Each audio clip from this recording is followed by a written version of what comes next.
The people are both the masters of both the Congress and the courts.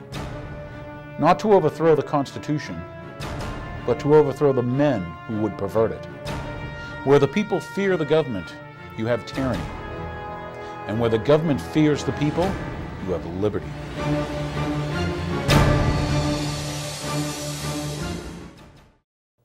Thanks for tuning in. My name is Daniel Hapney. This is The Real Story. Tonight we have an interesting show for you. I'm going to start it off with what I guess, with cabinetry. Over here I have something interesting. I call it my Obama cabinet. Because recently we just had that presidential election where evidently Americans voted for change. And what did we find? We find that we have a president-elect. And his name, Barack Obama. That may not be his real name, but that's the name they gave us. So anyway, what I thought I'd do is I thought I'd bring in a cabinet for you, the viewer. So you could see what we see, at least as a nation, what's new, to view in the cabinet of President-elect Barack Obama. I reach in, I go, well, gee, there's some Obama news in here. Yeah, we won't talk about Abomination. That's a book I never read, but I thought it'd be interesting to say the word anyway. Abomination, kind's good. All right. We're going to go over some of his nominees. Let's see, top drawer, top shelf. These are going to be your guys behind the scenes. Could these be the power people behind the president? Well, let's see what we got. We've got a new Treasury Secretary coming. Hey, Paulson, the guy from Goldman Sachs who, he's taking your money, right, bailing out the banks, and foreign banks, not even American banks, people. But the new one's Timothy Geithner, huh? What do we know about Timothy? Could he be the president of the Federal Reserve Bank in New York? Is it not the Federal Reserve Bank in New York that runs the Federal Reserve System? So this privately owned banking cartel, the Federal Reserve Bank, not a public one, separate from our government, even though it does say federal, but it's not federal. Federal Express isn't federal. So this guy who runs the big bank is now going to be the Treasury Secretary. Do you think the bankers took over our country? Do you think with that latest legislation, where they gave him powers that the Constitution didn't give to the Treasury Secretary, you think that was important? And meanwhile, as Bush hands the baton to the president-elect, what change are you expecting? You went from Goldman Sachs to the head of the Fed. I thought he was giving you change. I thought he didn't take bribes and handouts from corporate America, da-da-da-da-da. So I'm sorry, viewers. I don't see a change there. I see the exact same thing. Same stuff, different day. In this case, worse day. God, this is the guy running the Fed. Not good, because it is the New York City Fed that runs the place. And once again, these are just puppets. These are birdcage liner, because the real private owners of the Federal Reserve, they determine how much you'll suffer. I think they want you to suffer, too. That's the way it's looking to me. I tried to warn you. Remember the last show? I was trying to warn you. That's what this show's about, making you more awake, more aware. Well, we have a new Secretary of State coming. Hey, guess what? We know her. That's Hillary Rodham Clinton. Hasn't there been a Clinton or a Bush in the White House for the last 30-something years? That seemed like a change to you? Oh, that's a big change. Oh, yeah. We've had a Clinton and the Bush in the White House for the past 30-plus years, and that's a change. Now, what do we know about Hillary? Hillary went to the Bilderberg Group meeting, didn't she? Remember Obama took off during his campaign? That's right, when he was in Northern Virginia, and he made all those reporters that were reporting on his campaign take a flight without him, even though they were lied to and said he's coming. And this was while he was in Northern Virginia. And wasn't that about the time that in Chantilly, Virginia, the Bilderberg Group was meeting? So Obama got to talk to who? But Hillary, more importantly, she's been to a Bilderberg meeting before. So here's our Secretary of State's going to be friends with what? All these world bankers and globalists. People that, gosh, don't think of you as human. You're just chattel out there to them. Oh, yeah, and that's right, the first guy, the Treasury Secretary, they're taking you down economically. But it was all part of a plan, if you ask me, because I don't believe too much in coincidences. Then we've got what? Attorney General. I guess he's named Eric Holder, former Deputy Attorney General. What do I know about Holder? Let's see. I think I got a little thing here about Holder. Let's see. Leaked memos reveal Holder's involvement in Oklahoma City murder cover-up. Wow, older, huh? Obama's Attorney General nominee had a role in keeping the lid on the Trentadue death. And that was linked somehow to the Oklahoma City bombing. I think that guy Trentadue was in the same cell with Nichols.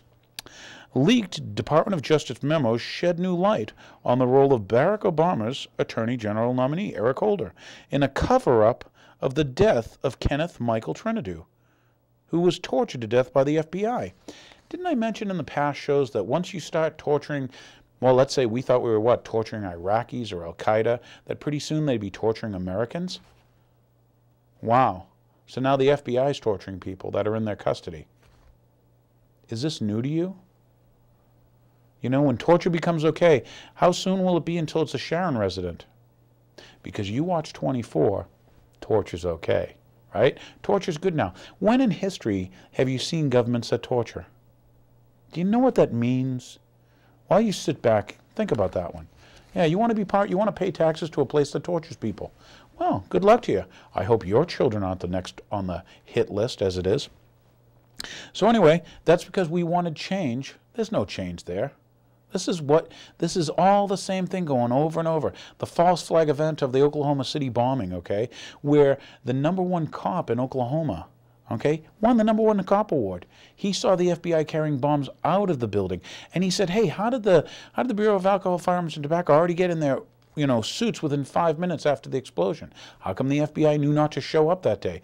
And all the children and stuff that blew up and died in that, yet they lied to you over and over, kind of like 9/11, huh? But that's okay because torturing people is what the FBI does best now. That's what you want in a government. You like criminals. So anyway, let's go with Defense Secretary because you voted, not you, but someone out there voted for Obama. They wanted change. Well, let's see the change they're getting. They're getting Robert Gates. Why do I know that name? Isn't he the Defense Secretary now? Wasn't it Eisenhower who warned us about the defense industrial complex? The interesting thing is, Gates has done other stuff in his life. I guess for 26 years, he worked at the Central Intelligence Agency. Isn't that where Bush's daddy worked? Wow. Don't they move drugs for money? Isn't the opium crop booming in Afghanistan? Should I continue to ask questions? But he was actually the former director of the CIA.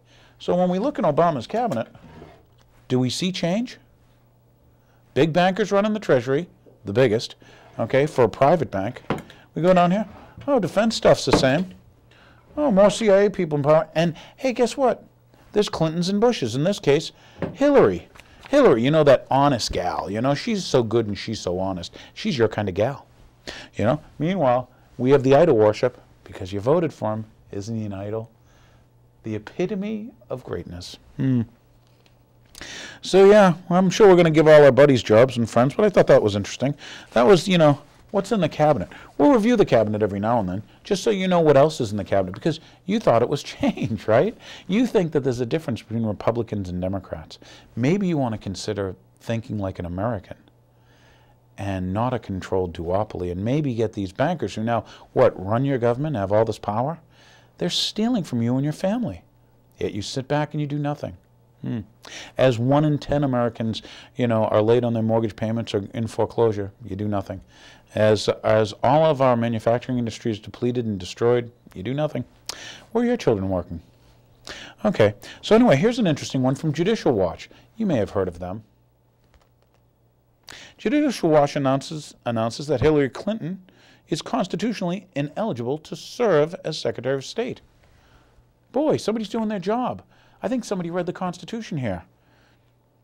It says, let's see, announced today that Hillary Clinton's constitutionally ineligible, and the reason they gave was, it specifically says in Article 1, Section 6 of the United States Constitution. I know you hate to be bothered by that, The rule of law is a bad thing for you viewers. You don't want that. You'd rather have criminals and torture and illegal wars and lies. Lies, lies, lies, lies, lies. But specifically, Article 1, Section 6, provides no senator or representative shall, during the time for which he was elected, in this case she, be appointed to any civil office under the authority of the United States, which shall have been created or emoluments whereof shall have been increased during such time. The provision is seen by most as designed by our founding fathers to protect against corruption. Have we discussed criminals in our government?